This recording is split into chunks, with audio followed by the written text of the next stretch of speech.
옷장만 열면 막막해지죠. 버려야 하는 건 알겠는데 한 벌씩 집어들 때마다 이건 언젠가 입을 것 같고 이건 좀 아깝고 이런 생각이 들면서 결국 아무것도 못 버리고 다시 옷장 문을 닫은 적 다들 한 번쯤 있으실 겁니다. 그래서 오늘 이 영상의 목표는 딱 하나입니다. 그날의 감정이 아니라 기준으로 버리게 만드는 겁니다. 오늘 영상에서는 옷 도저히 못 버리는 사람도 그대로 따라하기만 하면 무조건 버릴 수밖에 없게 되는 6가지 기준을 정리해드리겠습니다. 우리가 옷을 못 버리는 이유는 결단력이 부족해서도 성격이 우유부단해서도 아닙니다.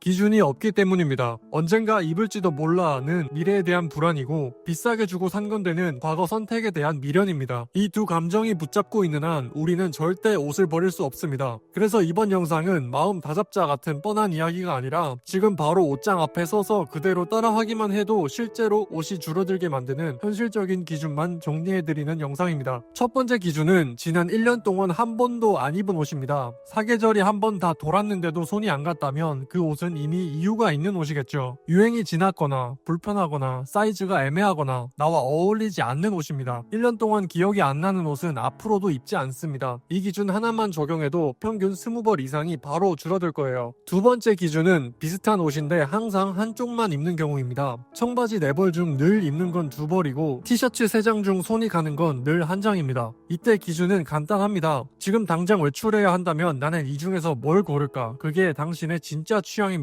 세 번째 기준은 버릴지 말지 고민되는 옷은 무조건 입어본 후에 판단하는 겁니다. 걸려있을 때 예쁜 옷과 내가 입었을 때 예쁜 옷은 다릅니다. 다른 옷이랑도 매치를 해보고 입었을 때 괜찮네는 남기고 조금 고민이 든다면 보류 상자에 넣고 한 달 동안 열어보지 마세요. 이때 나와 어울리지 않는 스타일의 옷들이 자연스럽게 비워집니다. 네 번째 기준은 입고 나갔다가 후회한 적이 있는 옷입니다. 버리기 아까워서 억지로 입고 나갔다가 하루 종일 옷차림이 신경 쓰였던 날 있으실 겁니다. 억지로 그런 옷을 입고 나간 날에는 하루 종일 기분이 좋지 않고 집에 빨리 가고 싶어집니다. 그 옷은 이미 내 것이 아닙니다. 과감하게 버리셔도 됩니다. 다섯 번째 기준은 다른 옷들과 코디가 거의 안 되는 고립된 옷입니다. 그 옷 하나 때문에 맞는 신발이 없고 가방이 필요해지고 결국 또 소비가 생깁니다. 옷 하나를 집어서 다른 옷들과 최소 3가지 이상 코디가 되지 않는다면 그건 내 옷이 아니라 그냥 애물단지입니다. 여섯 번째 기준은 내가 만들고 싶은 스타일의 이미지와 거리가 먼 옷입니다. 당신도 이제는 어떤 사람처럼 보이고 싶은 이미지가 있을 겁니다. 단정한 사람인지 자연스러운 사람인지 깔끔한 느낌인지 이런 것들 말이죠. 이제 옷을 볼 때 이렇게 한번 스스로 물어보세요. 이 옷은 내가 되고 싶은 이미지 안에 들어가는가? 그 이미지 밖에 있는 옷은 당신의 현재도 미래도 아닙니다. 과감하게 비우는 게 맞습니다. 오늘의 옷 버리는 6가지 기준을 정리하면 이렇습니다. 1년 동안 안 입은 옷,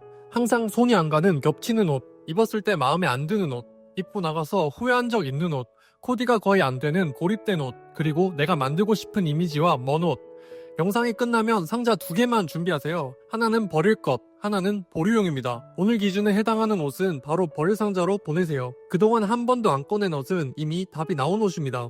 옷을 버리는 건 지금 돈을 버리는 게 아니라 앞으로 새는 돈을 막는 일입니다. 지금 영상이 끝나면 옷장 앞에서 딱 한 벌만 이 기준으로 판단해보세요. 한 벌이 버려지는 순간 그 다음 한 벌은 훨씬 쉬워질 겁니다. 오늘 기준으로 가장 먼저 버리게 된 옷 댓글로 한 벌만 남겨주세요. 영상은 여기까지입니다. 도움이 되셨다면 구독과 좋아요 한 번씩만 부탁드리고요. 오늘도 행복한 하루 되세요.